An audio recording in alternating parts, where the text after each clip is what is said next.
Bonjour à tous et merci d'être avec nous pour cette 3e masterclass d'Ecodo édition 2024. Alors la semaine dernière, on vous parlait de la qualité de l'eau avec un focus sur les solutions face aux PFAS et aux métabolites. Au programme aujourd'hui, nous allons aborder la question du recyclage de l'eau comme alternative à l'eau potable parce que l'eau potable, vous le savez bien sûr, va devenir une denrée de plus en plus rare dans les décennies à venir avec 2 lignes de force pour cette masterclass, la réutilisation et la récupération des eaux de pluie. Je vous précise, avant de rentrer dans le vif du sujet, que vous pouvez d'ores et déjà poser toutes vos questions, et cela directement depuis la plateforme en cliquant dans le menu sur « Poser une question » et nous y répondrons avec nos intervenants au fil de cet échange. Mais on commence sans plus tarder avec notre premier invité.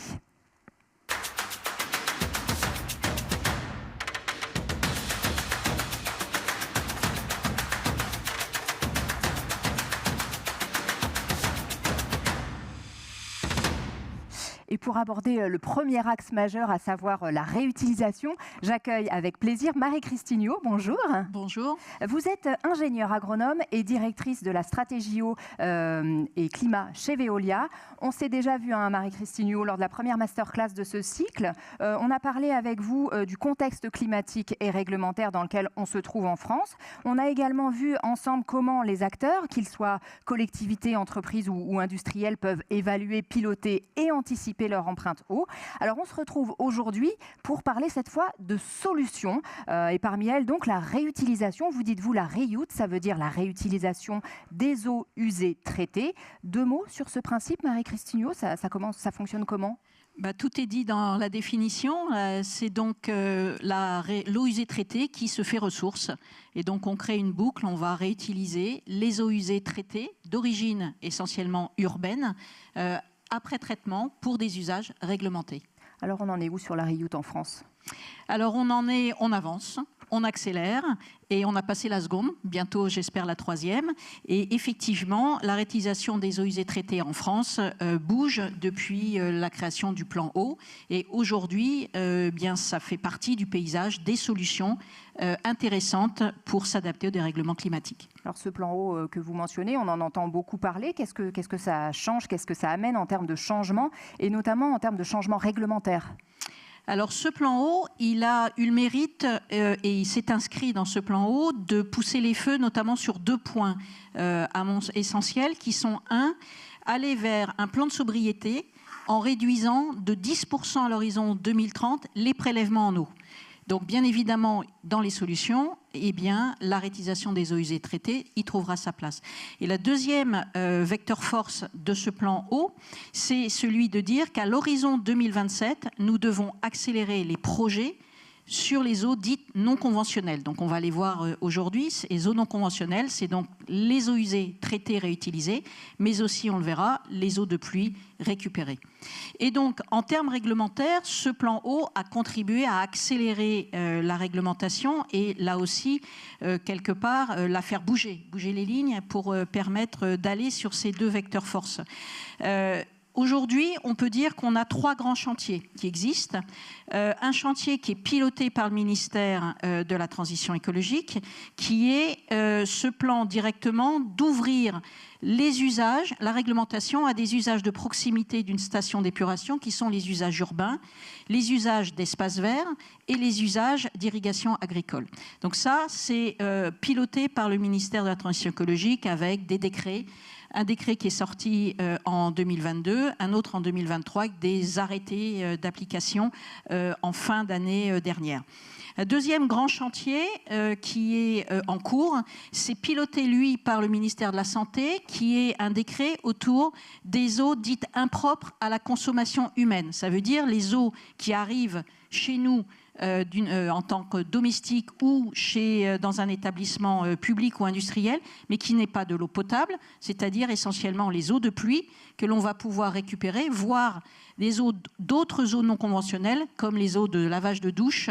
Et actuellement, donc ça, c'est ce deuxième chantier qui est piloté par le ministère de la Santé sur celui-ci, et bien sûr toujours en lien avec le ministère également de l'écologie. Et le troisième chantier qui est en cours, c'est le chantier chantier qui lui est piloté par le ministère de l'Agriculture, qui lui va s'intéresser à desserrer les freins et ouvrir à une réglementation pour l'industrie agroalimentaire et faciliter le recyclage des eaux du process et la réutilisation des eaux de sa station d'épuration. Alors si on parle un peu concrètement, je vous propose un petit jeu de rôle. Si vous êtes par exemple un industriel, comment vous allez initier votre RIOUT? Alors si je suis un industriel, eh bien, je vais, en étant aussi aidé par cette réglementation en cours, je vais appliquer les 3 R, c'est-à-dire réduire, recycler et réutiliser. Donc je vais d'abord, et l'avantage d'un industriel, c'est que je suis un peu chez moi. Je suis dans mon industrie, donc la première des choses, je vais embarquer les gens, je vais les informer que je veux lancer ce plan, et ce premier plan, il va passer d'abord sur quoi je peux agir pour réduire les eaux de mon process. Ensuite, je peux recycler les eaux du process pour un certain nombre d'usages. Dans une industrie, on a beaucoup d'usages qui sont liés au refroidissement, par exemple, quand il faut maintenir les ingrédients dans le cadre de la production et la transformation agroalimentaire. Et puis, si j'ai une station d'épuration en mon sein, eh bien, in fine, je peux réutiliser les eaux de la station d'épuration. Donc ça, c'est pour un industriel. Et si vous êtes maintenant une collectivité, vous êtes un vrai caméléon, Marie-Christine? Alors si je suis une collectivité, je vais avant tout, quand je parle d'eau usée traitée, la station d'épuration, c'est une infrastructure urbaine dans laquelle je suis propriétaire et où je l'opère en direct ou par un opérateur exploitant comme Veolia. Et à ce moment-là, ça va être mon point d'entrée. Et donc la première des choses que je vais regarder, c'est où est-ce que sont restituées mes eaux usées traitées. En fonction de quel milieu naturel aval, je restitue cette eau usée traitée. Et donc, parce que c'est cette eau usée, si je vais la récupérer, elle sera en moins au milieu naturel. Donc, je ne dois pas créer un problème au milieu naturel. Donc, ça, c'est la première des conditions. Et ensuite, je vais regarder la filière de traitement. Et une fois que j'ai regardé ces 2 aspects-là, je vais commencer à regarder mes opportunités aidé par l'opérateur et ce qui se passe, ce que je peux faire sur mon territoire. Et le 3e cas de figure, c'est peut-être les exploitants agricoles? Alors les exploitants agricoles, là aussi, approche spécifique. Un exploitant agricole, il a une exploitation avec des pratiques culturales qui évoluent, des rotations culturelles. Donc la première des choses qu'il va devoir regarder, c'est son bilan et une analyse, j'ai envie de dire, coût-bénéfice, et quelles sont ses dépendances vis-à-vis de la ressource en eau. Est-ce qu'il dépend de forage? Est-ce qu'il a ses propres forages? Est-ce qu'il a déjà été soumis à des arrêtés sécheresse? Est-ce qu'il est dans un plan de rotation culturelle? Voilà. Est-ce qu'il est loin ou pas d'une station d'épuration? Et donc, lui, il va avoir une approche un peu holistique agronomique, qui est d'ailleurs bien dans sa ligne, pour voir vraiment son analyse un peu comme un plan de gestion des risques et des bénéfices. Alors on a mentionné l'usage des collectivités. Je vous propose de regarder quelques exemples. Ça se passe du côté d'Antibes et de Sainte-Maxime, où l'eau usée traitée se substitue à l'eau potable pour nettoyer les rues et les espaces verts et aussi pour arroser un golfe. Regardez.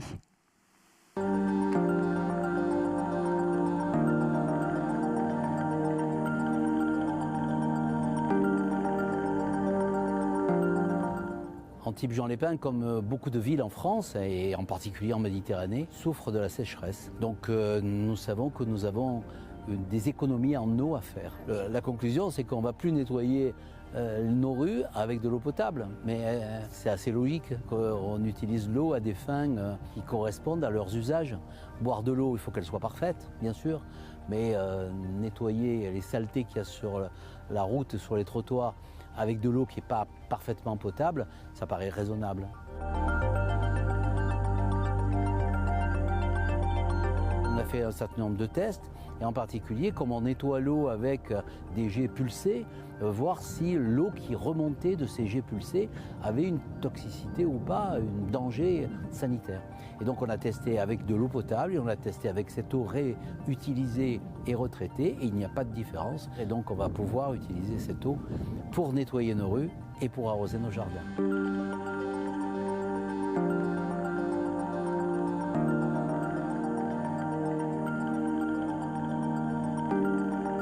Depuis 2006 maintenant, on arrose la totalité du parcours avec les eaux usées traitées. Et l'avantage que nous avons, c'est qu'on peut arroser le parcours toute l'année. On n'est soumis à aucune restriction d'eau. Et puis l'eau qui nous est livrée est une eau très riche, qui apporte énormément de potasse au parcours. Donc on utilise quasiment plus d'engrais depuis 18 ans, ce qui est aujourd'hui très écologique et énorme pour pouvoir avoir toute l'année le parcours aussi vert.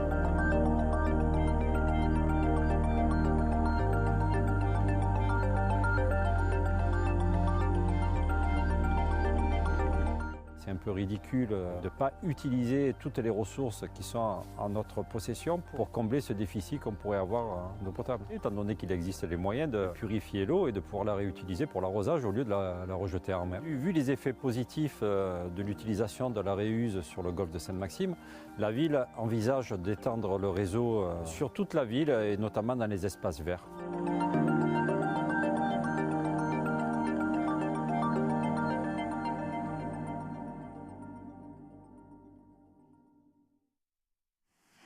Alors on l'a vu avec Sainte-Maxime ou encore Antibes, avec les rues et les parcs qui sont arrosés de la sorte. La réutilisation, Marie-Christine Huot, c'est l'une des clés pour faire face au changement climatique. Alors moi, quand je vois ça, je me dis mais pourquoi ça ne se pratique pas plus souvent et ailleurs ? Alors ça ne se pratique pas plus souvent et ailleurs parce que, comme je vous l'ai dit tout à l'heure, la réglementation était assez exigeante et puis surtout parce que la France était quand même moins confrontée à cette problématique de rareté de l'eau que d'autres pays comme l'Espagne, Israël ou l'Italie, et c'est d'ailleurs pour ça que la France est à moins de 1% de réutilisation d'eau usée traitée. Mais les choses sont en train de bouger parce que aussi, comme je vous l'ai dit, pour rentrer dans un projet, les choses ne se font pas aussi simplement que cela. Il faut de la concertation, il faut embarquer, on change de process, on change de mentalité, on doit embarquer toute une chaîne et donc ça prend du temps de concertation et puis il faut après un peu de temps d'étude d'opportunité parce qu'il ne faut pas se tromper, il ne faut pas y aller tout feu tout flamme en se disant voilà j'ai peut-être un usage ici mais si l'usage n'est pas pérenne, il est juste très ponctuel, ça ne sera pas intéressant et ça sera beaucoup d'efforts pour peu de résultats. Donc tout ça, ça prend du temps, c'est en train de s'accélérer, c'est aussi comme un changement, j'ai envie de dire, d'habitude et donc il faut embarquer tout le monde et on peut dire qu'il y a une dizaine d'années, il y avait à peu près entre 30 et 50 projets. Aujourd'hui, on est déjà à 700 projets, donc comme les choses s'accélèrent et en moyenne un projet entre le point A et j'ai envie de dire entre la genèse, l'idée et l'arrivée, c'est à peu près 15 à 18 mois. Donc ça prend du temps, on imagine que ça demande aussi une adaptation. Qu'est-ce que ça change finalement pour un gestionnaire de site ? Alors pour un gestionnaire de site, ça va là aussi l'impacter positivement. C'est un changement culturel puisqu'il va avoir une eau usée traitée qui n'est pas seulement à restituer au milieu naturel avec des programmes de surveillance pour vérifier la compatibilité et qu'il n'y a pas de risque au milieu naturel et qu'il n'y a pas de désordre ponctuel à l'épuration. Il va devoir l'intégrer comme une production d'un produit fini presque. Et donc ça veut dire que le plan de surveillance, il est continu, il est beaucoup plus précis, donc on a une maîtrise beaucoup plus fine et beaucoup plus continue de la chaîne de process, qui est d'ailleurs souvent complétée par des traitements tertiaires de désinfection. Et puis ensuite, il faut amener à un point d'usage pour l'utilisateur final. Donc pour le gestionnaire, ça va lui changer la façon d'opérer, puisque la station de traitement d'assainissement va avoir deux fonctions à opérer, une fonction d'épuration classique et une fonction de producteur de ressources. Alors est-ce qu'il y a un prérequis indispensable pour cette réhute, pour qu'elle soit durable et surtout pour qu'elle soit sans regret ? Alors oui, je dirais qu'il y a 3 prérequis. Le premier, le plus facile à regarder, c'est le milieu naturel. Si je retire un peu de cette eau à mon milieu naturel qui normalement récupère les eaux usées traitées, il ne faut pas que je le dégrade ou que je lui retire le minimum, comme on appelle, du débit minimal dans les rivières. C'est d'ailleurs pour ça qu'aujourd'hui, l'accélération se fait d'abord sur le littoral, puisque l'eau usée traitée qui part directement à la mer, eh bien, autant la récupérer, puisque c'est de l'eau douce qui part à la mer, qui est traitée, et donc ça fait du bien à tout le monde, aussi bien au milieu marin qu'à l'ensemble des acteurs de l'eau usée traitée. C'est plus délicat et c'est à voir au cas par cas lorsqu'on est en rivière. Deuxième prérequis, il faut bien sûr le choix des usages et une bonne étude d'opportunité, parce que les usages, il faut qu'ils soient récurrents. Et il faut aller d'ailleurs vers du multi-usage. Pour arriver au troisième prérequis, c'est quand même une analyse de faisabilité, de viabilité économique et d'embarquer toutes les parties. Rapidement, Marie-Christine, est-ce qu'il y a un modèle économique à inventer, puisque tout cela est très novateur, et je pense aux subventions par exemple ? Alors c'est en chemin, ce modèle économique est en construction, les agences de l'eau aussi y contribuent, mais c'est en construction parce qu'à la fois on a une partie d'investissement à faire et puis une partie d'opération. Donc tout ça doit reposer sur un modèle qui bascule vers un modèle presque un peu assurantiel où je vais vous garantir un apport en eau et ça a une valeur plutôt qu'une simple consommation au mètre cube. Merci Marie-Christine Huot. Restez avec nous, on continue de parler reuse avec notre prochain invité. Nous accueillons Philippe Sauvigné. Bonjour monsieur. Bonjour Philippe Sauvigné, vous êtes à distance depuis la Vendée, vous nous entendez ?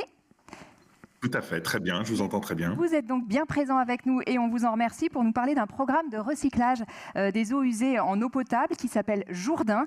C'est un projet unique en Europe, mais avant de nous le détailler, ce programme, peut-être pouvez-vous nous expliquer un peu, nous préciser les spécificités de ce territoire qu'est la Vendée. Quels sont les enjeux en matière d'eau chez vous ? Alors oui, ce qu'il faut savoir, c'est qu'en fait, la Vendée, c'est un département qui est en stress hydrique et les modèles de prédiction de pluviométrie à l'horizon 2030-2050 mettent en avant que ce département va recevoir moins d'eau, en tout cas pendant des périodes de l'année. Ce qu'il faut savoir, donc, c'est que l'essentiel des apports en eau de la Vendée, potable, j'entends, viennent d'eau de surface. Il y a très peu il n'y a pas de grands fleuves, il n'y a pas de nappes substantielles. Et donc, ce qui est spécifique à la Vendée, c'est le fait que la prospective à l'horizon 2030-2035 met en évidence un déficit hydrique pour de la potabilisation de l'ordre de 8 à 10 millions de mètres cubes par an. Alors je le disais, pour répondre à ces besoins, Vendéo, qui est le service d'eau potable vendéen, a mis en place le programme Jourdain avec le concours de Veolia. Vous travaillez sur ce projet depuis qu'il a été initié. Alors de quoi s'agit-il exactement ? Alors déjà, c'est un sujet extrêmement enthousiasmant. Et puis, effectivement, Vendéo était visionnaire là-dessus, bien sûr, avec ce constat que j'ai décrit précédemment. Et en fait, il s'agit d'une première qui a pour but de prendre l'eau en sortie de station d'épuration, d'en faire de la REUT, comme le décrivait Marie-Christine. Un REUT, donc, de potabilisation indirecte. Donc, on va refaire de l'eau potable via une remise au milieu naturel. C'est ça le projet Jourdain. Vous avez employé le terme de potabilisation indirecte. De quoi s'agit-il ? Pourquoi on parle de potabilisation indirecte ? Alors, on parle de potabilisation indirecte puisque, en fait, l'eau qui va être traitée par la station d'épuration va être affinée à un standard de très grande qualité, mais va être remise dans le milieu naturel pour le recharger. En l'occurrence, c'est une retenue de surface, mais ça pourrait être une nappe, par exemple. Et c'est donc ensuite, on va prélever depuis cette même retenue pour refaire de l'eau potable. Donc, c'est un circuit court, mais qui passe par le milieu naturel, d'où le terme de potabilisation indirecte. Et alors, quelles sont les solutions techniques qui permettent cette transformation ? Alors, les solutions techniques qui permettent ces transformations, en fait, c'est une approche multibarrière, puisque en sortie de station d'épuration, même si l'eau est très bien traitée, il reste quand même tout un tas de polluants et autres qui doivent être traités pour pouvoir rejeter au milieu naturel et surtout dans un but de potabilisation. Donc, on va mettre en place des barrières physiques, notamment des barrières membranaires qui vont servir d'outils de protection, notamment pour les pathogènes, les virus, mais aussi tout ce qui est micropolluants. Et on le fait plusieurs fois, notamment avec la désinfection UV, de la désinfection chlore, pour assurer une qualité sanitaire la plus optimale possible. Alors, on l'a dit, il s'agit vraiment d'un projet d'avant-garde. Est-ce que cette solution pourrait finalement inspirer ailleurs et profiter peut-être à d'autres territoires ? Alors oui, bien évidemment, puisque, comme l'a dit Marie-Christine tout à l'heure, ces scénarios qui sont côtiers, donc qui permettent d'éviter des départs en mer d'eau douce, il y a plusieurs endroits en France qui sont dans le même scénario, en zone littorale. On peut penser tout le pourtour méditerranéen, ça a déjà été décrit précédemment. On sait que, par exemple, les Pyrénées-Orientales sont en stress hydrique fort en ce moment même, mais ça peut être d'autres endroits, comme la Bretagne, plus surprenamment, du côté de Saint-Malo ou en Normandie, du côté de Deauville. Il y a des zones aussi industrielles très demandeuses d'eau. Donc, les scénarios où ce genre de mise en œuvre peuvent s'appliquer sont nombreux. Merci beaucoup Philippe Sauvigné. Alors on l'a vu avec cet exemple vendéen, les solutions existent donc, elles évoluent rapidement pour s'adapter aux nouveaux enjeux de rareté de la ressource et c'est tant mieux. Alors nous allons maintenant nous pencher sur un autre usage, l'usage industriel et plus précisément celui d'un des sites des pâtisseries Pasquier dans le Maine-et-Loire. Pour en parler, nous allons retrouver Véronique Laferrière qui est chargée de mission santé, sécurité et environnement chez Pasquier. Bonjour Madame Laferrière. Merci d'être avec nous. Bonjour à tous. En septembre 2022, le site des Brioches Pasquier dont on parle s'est doté d'une unité de réutilisation des eaux usées. Alors pourquoi avez-vous fait le choix d'adopter cette solution ? On a dans le groupe Pasquier et en particulier sur le site où je travaille un besoin important en eau potable, tant déjà pour la production, pour le nettoyage de notre outil de fabrication et puis pour le refroidissement des produits qu'on fabrique, puisqu'on fait de la pâtisserie surgelée. Donc l'eau potable représente une consommation, une part importante de notre besoin. Et en ce sens, le groupe Pasquier a initié déjà depuis plusieurs années des efforts importants sur les sites pour diminuer notre impact sur l'environnement en diminuant notre consommation d'eau. Il est notamment question de tours aéro-réfrigérantes. Qu'est-ce que c'est ? Quel est leur rôle dans le process de production exactement ? Alors, des tours aéro-réfrigérantes, c'est un système d'échangeur air-eau où on vient refroidir des liquides de refroidissement qu'on utilise pour, sur notre site, fabriquer des pâtisseries surgelées. Donc, on en a besoin pour nos ateliers de fabrication et on a besoin de froid négatif sur le stockage de nos produits finis. Donc, ça représente à peu près 40% de notre consommation d'eau initialement sur le site, c'est pour faire du froid négatif pour lié à la surgélation. Et alors concrètement, comment ça fonctionne ? Concrètement, donc on a des échangeurs du liquide de refroidissement en circuit fermé dans des tours où on vient faire ruisseler de l'eau sur des tubulures du liquide ou du gaz qu'on veut refroidir. On travaille donc en boucle fermée et on peut rajouter de la ventilation pour favoriser le refroidissement de ces tubulures. Donc, ce faisant, on évapore de l'eau, on concentre en minéralité l'eau dans les bacs des tours aéro-réfrigérantes et donc on doit faire des appoints pour compléter l'évaporation et pour maintenir une bonne qualité d'eau en termes physico-chimiques pour limiter par exemple l'entartrage et faire des boucles de désinfection pour avoir une bonne qualité bactériologique. Alors de quelle manière a été financé ce projet, Véronique Laferrière ? Alors donc sur le projet de réutilisation des eaux qu'on a mis en place sur la pâtisserie, il est spécifique parce qu'il ne concerne que le refroidissement de ces tours aéro-réfrigérantes qui sur notre site sont des condenseurs. Et donc le projet a été financé grâce à une subvention de l'Agence de l'eau Loire-Bretagne de l'ordre de 200 000 € de subvention. Sur un projet qui, sans cette subvention, n'aurait pas pu voir le jour. Et même question, là encore, est-ce que cette solution va être amenée à se développer ailleurs ? Alors déjà, on va pouvoir partager l'eau qu'on produit avec l'usine de Brioche Pasquier Cerqueux qui est juste à côté de nous, puisqu'on est sur le site originel du groupe Brioche Pasquier, où il y a 2 usines de fabrication, une brioche et une pâtisserie. Et après le calage réussi en 2023 de l'utilisation de l'installation de reuse, maintenant, on peut travailler à partager cette eau avec le site d'à côté pour utiliser au maximum l'eau disponible et donc économiser aussi de l'eau sur Brioche Pasquier Cerqueux. Alors, toutes les eaux usées traitées ne sont pas recyclées. Que deviennent-elles, ces eaux qui ne sont pas recyclées ?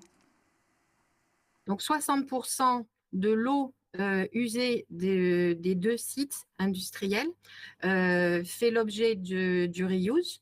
Les 40% qui restent sont valorisés en irrigation agricole avec un partenaire local. Donc, on essaye au maximum avoir une eau qui respecte tous les critères, tant sur l'environnement, la valorisation agricole, la réutilisation dans nos circuits de refroidissement, pour avoir une chaîne vertueuse vraiment au maximum de l'utilisation de l'eau. Merci beaucoup Véronique Laferrière pour cet exemple de réhute. Alors l'innovation peut également résider dans la bonne collaboration entre les différents acteurs du territoire. On l'a vu depuis le début de ce cycle de conférences, la préservation de la ressource en eau, c'est un enjeu de mobilisation collective. Je me retourne vers notre prochaine invitée, Malène Poitrenaud. Bonjour, vous êtes responsable innovation et développement agriculture chez Veolia. Bonjour, merci d'être avec nous. Bonjour. Alors, Bonjour à tous. Loin des conflits d'usage qu'on évoque souvent, vous nous parlez, vous, aussi d'une solution qui permet aux acteurs industriels et agricoles de travailler ensemble sur le sujet. Et ensemble, c'est un mot important. Tout à fait. Je peux rebondir adroitement sur la fin de l'intervention de votre intervenante précédente, Véronique Laferrière, qui parlait du résiduel des eaux qui ne sont pas réutilisées sur l'installation, qui sont recyclées en agriculture. Et effectivement, la valorisation des eaux usées, traitées ou décantées des agro-industries en agriculture, c'est quelque chose qui se fait depuis longtemps. Nous, on a l'opportunité de travailler avec plusieurs industriels, agro-industriels, notamment dans le nord de la France, qui génèrent des volumes importants d'eau traitée ou d'eau décantée. On parle d'industriels qui font de l'amidonnerie, qui font du lavage de fruits et légumes, mais aussi toutes les sucreries. En fait, quand les betteraves décantent avant d'aller rentrer dans une production de sucre, elles génèrent de l'eau. Et l'intérêt, c'est que ces eaux sont riches aussi en fertilisants, notamment en potassium pour ce qui est des jus des betteraves. Et donc, l'intérêt, c'est de pouvoir travailler sur le territoire et valoriser ces eaux sur les parcelles agricoles de proximité. Donc, c'est ce qui se fait depuis 1985 avec les sucreries dans le nord de la France, où ces eaux décantées permettent d'irriguer en retour des pommes de terre, des petits pois, des haricots, et permettent ainsi de boucler localement ce cycle de l'eau entre l'agro-industrie et l'agriculture. Alors, il y a une autre solution pour le monde agricole, ça s'appelle Smart Reuse. De quoi s'agit-il ? Alors, c'est une autre solution, effectivement, sur laquelle on a travaillé, qui part, pour le coup, des stations d'épuration urbaines, mais peu importe, je dirais. Quand on parle de réutilisation des eaux usées traitées, ce qui est intéressant, c'est de regarder comment des ressources alternatives peuvent venir se substituer aux ressources classiques pour l'irrigation, mais aussi travailler sur de la sobriété. Dans le cadre de ce projet de recherche qu'on a mené avec tout un tas d'acteurs locaux dans le sud-ouest de la France et puis des équipes de l'INRAE, on a mis en place un outil de pilotage de l'irrigation à partir d'eau usée traitée, et aussi de ferti-irrigation, si on a le temps, on pourra en parler. Et cet outil, en fait, permet de tenir compte des paramètres climatiques, mais aussi des paramètres de culture, et donc de réduire les besoins en eau des plantes. Donc, sur ce projet, on a pu démontrer, en fait, que sur 2 parcelles, une parcelle qui était gérée classiquement, je dirais, par l'agriculteur, et une sur laquelle on avait mis en place cet outil de pilotage, de réduire de 30% la consommation d'eau. Donc, ça permet d'avoir ce doublé gagnant, fournir une ressource alternative, mais aussi accompagner l'agriculture pour réduire ses consommations d'eau. Malène Poitrenaud, d'un point de vue de la qualité sanitaire, quels sont les enseignements, quels ont été ces enseignements ? Alors, ce projet, effectivement, qui était un gros projet de recherche, si vous êtes intéressé, il y a un site internet, smartfertireuse.fr, tout simple, qui présente tous les résultats. L'idée, c'était aussi de travailler avec des équipes de recherche pour analyser dans tous les compartiments concernés, c'est-à-dire l'eau, le sol, les plantes, mais également l'air, les éventuelles pollutions que l'on pourrait retrouver, et de faire une analyse de risque par rapport à ça. Donc, bien sûr, les paramètres réglementaires ont été suivis, mais bien au-delà, il y a eu des centaines de paramètres regardés, et notamment dans l'air, ce qui était une première avec les équipes de l'INRAE, ce qui a permis de démontrer l'innocuité de la pratique et de valider l'intérêt de cet usage auprès des partenaires agricoles et collectivités et riverains associés au projet. Et Marie-Hélène, est-ce que vous poussez d'autres études ailleurs ? Alors justement, on a parlé de technique, j'ai parlé d'eau, j'ai parlé de réduction d'eau, de qualité d'eau.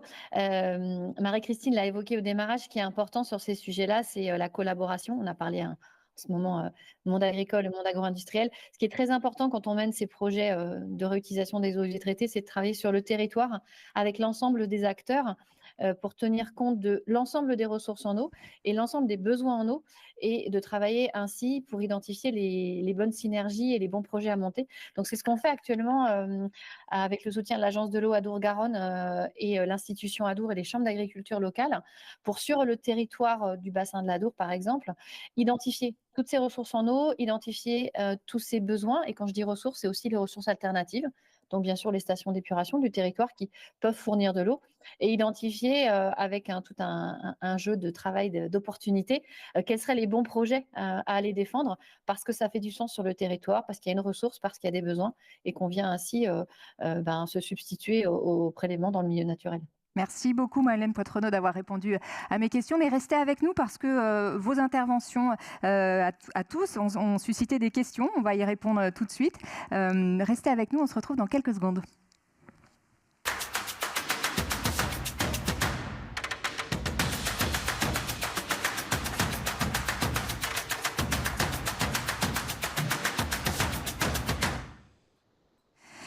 Alors, effectivement, des questions sont arrivées depuis la plateforme sur laquelle vous nous suivez. Une première question que je découvre en même temps que vous. À partir de quelle échelle de site la REUT est-elle intéressante ? Marie-Christine, peut-être une question pour vous.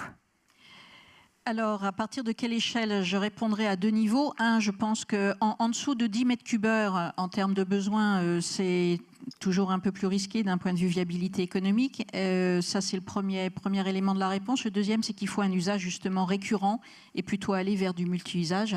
Quand je dis usage récurrent, ça veut dire qu'il faut vraiment un usage principal dont le besoin est quotidien, mais pas juste un besoin conjoncturel ponctuel, par exemple, sur un mois ou 2 mois. Donc ça, c'est fondamental. Et en dessous de 10 mètres cubes heure, c'est un petit peu plus compliqué et on l'a vu dans les différents exemples. Je vous soumets une deuxième question qui nous a été posée sur la plateforme. Quel type d'eau est réutilisable? Quelle est la démarche à suivre pour le projet? Et une question donc à tiroir. Comment et avec quels moyens, aide et finances notamment, peut-on mettre en œuvre le projet? Qui souhaite répondre? Alors, je viens de démarrer sur les types d'usages. Je suis peut-être passée un peu vite au début sur la réglementation. Donc, sur les usages dits urbains, finalement, en proximité pour une collectivité, pour valoriser sa station d'épuration et utiliser l'eau comme ressource, on a au moins 3 types d'usages. On a les usages, j'ai envie de dire, techniques, qui sont dans le giron de l'opérateur de l'épuration et de l'assainissement sur la collectivité. C'est les usages d'hydrocurage, puisqu'aujourd'hui, ça se fait à l'eau potable. Les usages de nettoyage de voiries et de rues qui sont également faits par des balayeuses ou à partir d'eau de pluie ou à partir d'eau potable. Donc ça, c'est premiers usages. Et puis ensuite, on bascule dans une collectivité sur les usages d'arrosage d'espaces verts, que ce soit des parcs et jardins ouverts, des ronds-points, des zones d'espaces verts. Et puis par extension, ce sont les équipements sportifs des collectivités, que ce soit les stades, les hippodromes, qui ont justement ces besoins de récurrence d'arrosage pour protéger les chevaux, toujours avec un taux d'humidité nécessaire dans le sol, en fonction bien sûr de la nature du sol de l'hippodrome. Et puis bien sûr pour les stades, pour les joueurs sur les stades qui ont aussi besoin d'un taux d'hygrométrie pour éviter les accidents. J'en appelle à nos intervenants qui sont à distance. Si vous voulez compléter, n'hésitez pas à intervenir. On a une petite question. Oui. Alors, je complète, la deuxième partie de la question sur les subventions. Donc, effectivement, on a un peu évoqué les subventions et sur l'exemple industriel, c'était intéressant de voir le soutien, d'ailleurs indispensable pour faire la bascule. Les agences de bassin soutiennent à une condition, c'est qu'il faut en parallèle de cela enclencher un véritable plan de sobriété. D'où mon point que je disais au départ des fameux 3 R. Il faut avant tout réduire et chercher à avoir un plan de sobriété. Et une fois que ce plan est enclenché, eh bien on peut à ce moment-là démarrer un plan de recyclage ou de réutilisation avec l'aide de l'agence, puisque le but, il est d'éviter finalement que l'on cherche à, finalement avec une autre ressource, à surproduire sans faire d'effort par ailleurs, puisque l'ensemble de tout ça doit servir à préserver la ressource. Je vois que la question suivante vient en rebond à ce que vous disiez tout à l'heure, Marie-Christine. Pourquoi cette solution est beaucoup utilisée en littoral? Et clairement, la question se pose, est-ce qu'il n'y a pas un risque d'un point de vue environnemental? Alors, en littoral, effectivement, c'est la priorité d'usage puisque, comme l'a dit Philippe tout à l'heure, l'eau douce qui part à la mer, à plus de 90% de nos littoraux, c'est de l'eau qui est perdue, qui est d'un très bon niveau de qualité grâce aux performances des stations d'épuration. Mais c'est un mélange d'eau douce qui arrive à l'eau de mer, dont la majorité des stations, d'ailleurs, c'est des eaux avec encore des nutriments en azote et en phosphore. Et donc, ça peut finalement, avec le dérèglement climatique, perturber la qualité de la biodiversité côtière en amenant cette eau douce avec quelques éléments d'intrants. En revanche, il y a quelques zones, il ne faut pas en faire non plus une généralité 100%, il y a quelques zones où l'intime mélange entre l'eau douce et l'eau de mer est essentiel, notamment pour les zones de production conchilicole. Et il y a quelques spots en France où c'est cet équilibre de salinité entre eau douce et eau de mer qui est indispensable. Et ça, il ne faut pas le retirer. Je vois Philippe Sauvigné qui opine du chef. Vous êtes d'accord ? Oui, tout à fait, absolument. Enfin, Marie-Christine a bien résumé la situation. Après, ce qui est très intéressant, c'est que quand on parle d'eau de mer, c'est la comparaison avec les solutions dites de dessalement, donc qui sont bien utilisées dans le Moyen-Orient, par exemple, où le fait de retraiter une eau usée douce, est beaucoup moins onéreux énergétiquement parlant que de faire du dessalement. Donc il y a ces aspects-là aussi, coûts globaux et coûts énergétiques. Merci à tous pour vos précisions. Je vois que le temps file. Merci pour ces précisions sur le sujet passionnant de la reuse. Mais je vous le disais tout à l'heure en introduction, il y a aussi un autre axe majeur sur lequel nous allons nous attarder pendant la deuxième partie de ce rendez-vous. C'est la réutilisation des eaux de pluie. Et on en parle avec nos deux prochains invités.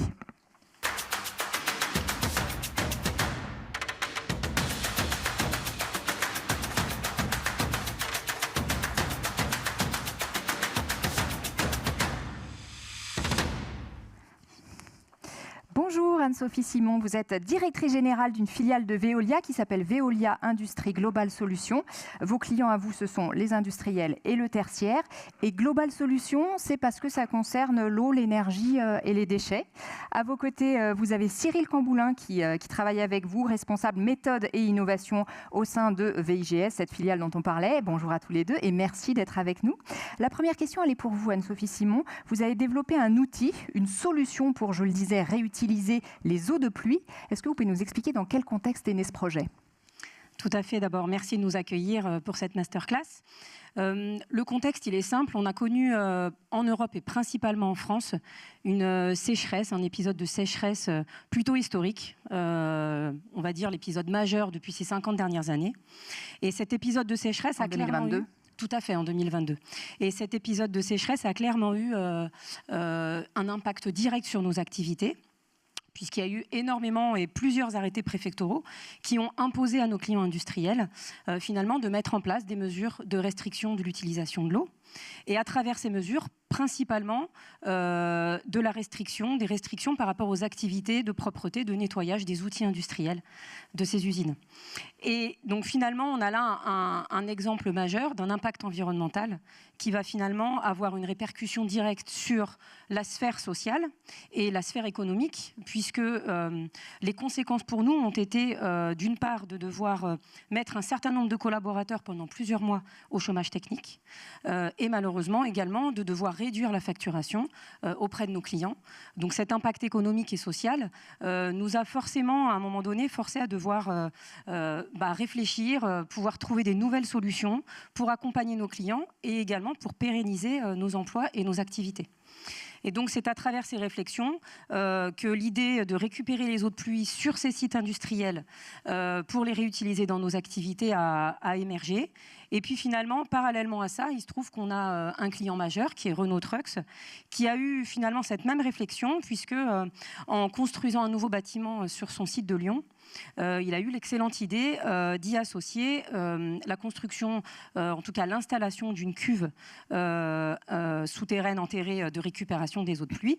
Et donc, finalement, on avait là un bel exemple et un beau terrain de jeu pour pouvoir mettre en place et réfléchir à un projet qu'on a mené, du coup, avec les équipes d'innovation au sein de VIGS, pour pouvoir proposer à notre client de quelle manière on pouvait réinventer notre métier en pouvant, en parallèle, évidemment, avoir un impact sur l'économie de la ressource eau.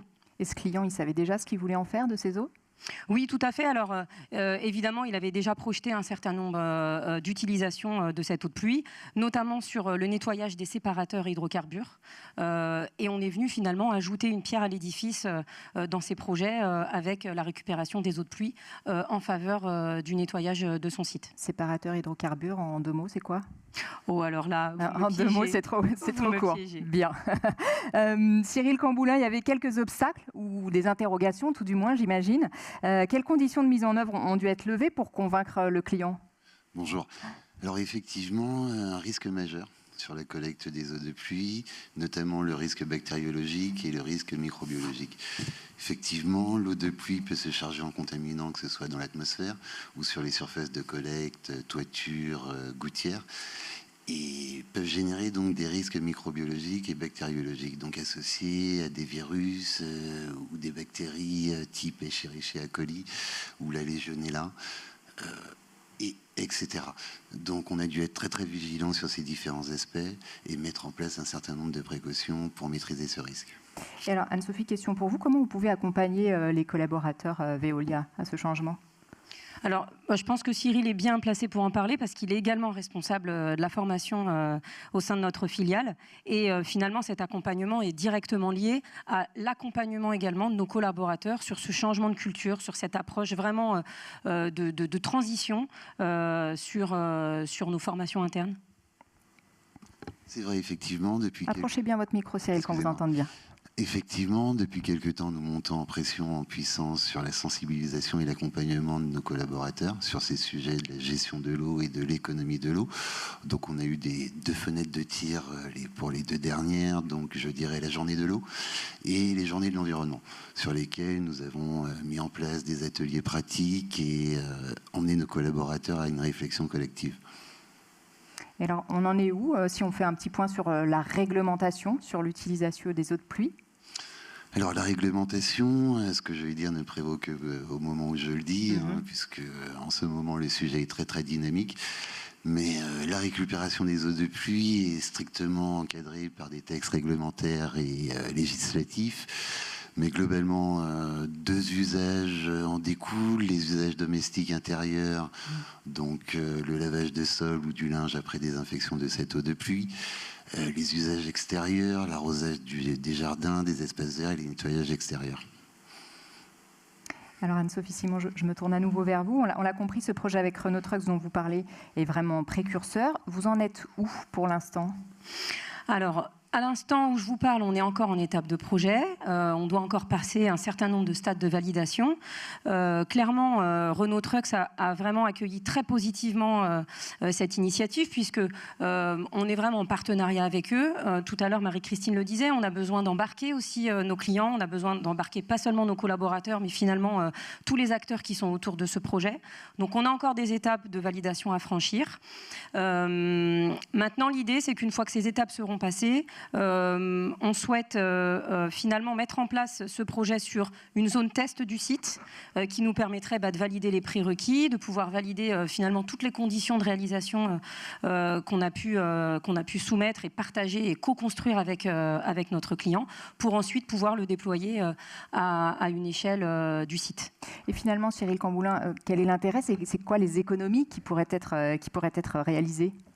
Alors déjà, il y a un bilan environnemental positif. Je dirais qu'on puise moins possible dans les ressources naturelles eau.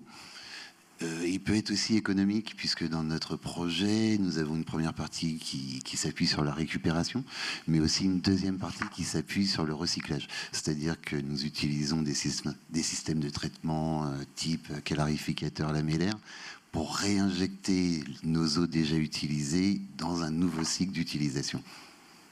Et une dernière question pour vous, Anne-Sophie, avant de passer aux questions que ceux qui nous regardent vous posent. Quelles sont les prochaines étapes? Est-ce que la solution va être déployée sur d'autres sites? Parce que c'est ça aussi qui est intéressant. Est-ce que ça va avoir un peu valeur de test? Tout à fait. Alors, la première étape, si on parle de notre client Renault Trucks, qui finalement est aujourd'hui un site pilote et nous accompagne dans ce projet, l'idée, c'est bien évidemment de pouvoir déployer cette solution, cette innovation sur d'autres sites qu'on a avec Renault Trucks, puisqu'on a 3 sites majeurs en France avec eux. Donc, c'est vraiment la première étape de pouvoir utiliser ce site pilote pour pouvoir le déployer sur ces autres sites. Ensuite, parallèlement, on a également déjà travaillé à une étude de faisabilité, une étude technique sur un autre client qui est basé en Bretagne et qui est dans le secteur de la défense. Et encore une fois, on progresse. Donc, l'idée, c'est bien de pouvoir lancer une étude technique sur un des sites pour pouvoir convaincre, accompagner, expliquer, pour ensuite pouvoir le déployer, puisque c'est un client également majeur pour Veolia Industrie, qui est positionné sur la France entière. Et puis ensuite, le dernier volet, pour répondre à votre question, Perrine, c'est vraiment une stratégie également de pouvoir intégrer cette innovation dans toutes nos offres commerciales aujourd'hui, puisqu'on a vraiment à cœur de pouvoir accompagner cette transformation écologique auprès de nos clients, de pouvoir aussi se différencier par rapport à nos concurrents, et finalement de porter ce projet pour toutes nos futures offres, en permettant à nos clients de leur dire, voilà, nous aujourd'hui on a une solution pour vous accompagner dans ce changement climatique majeur. On sait très bien que cette sécheresse de 2022, malheureusement, elle va certainement se répercuter sur les années à venir. Donc on a besoin de réfléchir autrement, on a besoin de leur apporter aussi cette expertise pour pouvoir dire c'est pas une fatalité. Finalement, cette ressource eau, elle est là. Et utiliser de l'eau potable clairement pour nettoyer des sols d'atelier ou des installations de production, on l'a vu tout à l'heure comme exemple, c'est quand même très dommageable et aujourd'hui on a d'autres solutions pour le faire. Donc voilà, c'est vraiment ces 3 axes développés au sein de notre client actuel, nos clients existants et puis nos futurs clients à travers nos offres commerciales. Bon, on espère que la récupération des eaux de pluie aura de beaux jours devant elle. Merci à tous les deux. Restez avec nous, on va à présent passer aux questions-réponses de ceux qui nous suivent.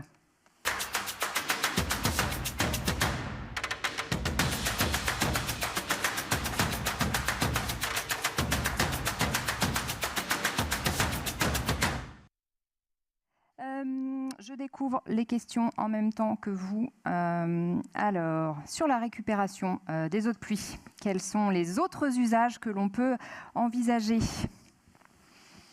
Qui prend la main? Allez, j'y vais. Bon, je vais laisser Cyril. Allez-y, Cyril. On a aussi dans notre projet une petite partie qui nous tient très à cœur, c'est effectivement aller vers la production d'une solution détergente désinfectante fabriquée à base d'eau de pluie. C'est un projet sur lequel nous travaillons avec ces startups que j'ai déjà citées, Aquama, un partenaire suisse. Où nous en sommes, nous avons toutes les validations techniques. Il ne nous reste plus qu'à. Deuxième question. Pour les industriels qui génèrent des eaux riches en matières minérales mais non organiques, comment les valoriser? Qui pourrait répondre? Philippe Sauvigné? Philippe Sauvigny, vous êtes toujours avec nous? Vous avez entendu? Oui, je suis toujours avec vous. Désolé du retard à l'allumage. Oui, bien sûr. Là, on peut faire de la valorisation, notamment en précipitant ces matières premières. Et il y a des choses qui peuvent être très intéressantes, comme bien sûr des produits associés au calcium, mais aussi au phosphore, voilà, ou à la magnésie. Alors peut-être que Maëline pourra plus étayer que moi, mais en tout cas, ce genre de choses peut être très intéressant en valorisation agronomique. Merci Philippe Sauvigné d'avoir répondu à cette question. Une troisième question qui nous arrive. Pouvez-vous nous donner plus de précisions sur la reuse, sur la valorisation agricole pour l'entreprise Pasquier? L'eau est recyclée en agriculture. Pour quelle culture précisément, nous demande la personne qui pose la question. À quelle distance l'agriculteur est-il de l'industrie? Véronique Laferrière, c'est une question qui vous concerne? Alors là, nous, on est vraiment dans une situation idéale puisqu'on est en milieu agricole. Nos 2 usines sont vraiment autour de champs. Donc l'agriculteur, il est à quelques kilomètres autour de l'usine, et on a mis en place donc un bassin de stockage des eaux usées traitées. On a installé aussi un réseau d'irrigation et mis à disposition du matériel pour l'agriculteur. Donc on est vraiment à quelques kilomètres. Merci Véronique Laferrière. Je vois que la prochaine question incombe à Marie-Christine qui nous a rejoint sur la scène. Pensez-vous que la réutilisation des eaux usées n'est pas un frein au fonctionnement du cycle de l'eau, Marie-Christine? Non, dès lors que le prérequis que j'évoquais est respecté, à savoir le respect d'un débit minimal au niveau de la rivière, en tenant compte d'ailleurs des projections sur les 10 prochaines années et de façon à respecter ce qu'on appelle le grand cycle de l'eau, le cycle naturel de l'eau. Et à partir de là, si ce débit intégrant les évolutions climatiques sont respectés, eh bien, on peut faire tranquillement un projet de REUT. Merci à tous les trois. Merci également à tous nos invités intervenants qui se trouvaient avec nous à distance. Voilà ce qu'on pouvait dire sur la réutilisation des eaux de pluie, des projets pleins d'avenir, on l'a vu et on l'espère. On arrive au terme de cette 3e masterclass d'Ecodo 2024. Alors ce qu'on peut retenir sur le recyclage de l'eau, aussi bien en REUT qu'au niveau de la récupération des eaux de pluie dont on vient de se parler, c'est d'abord une réglementation qui évolue pour étendre le recyclage de l'eau à d'autres usages, mais aussi, et c'est très important, l'impact positif des solutions de recyclage de l'eau sur l'activité économique d'un côté, mais aussi évidemment sur l'environnement.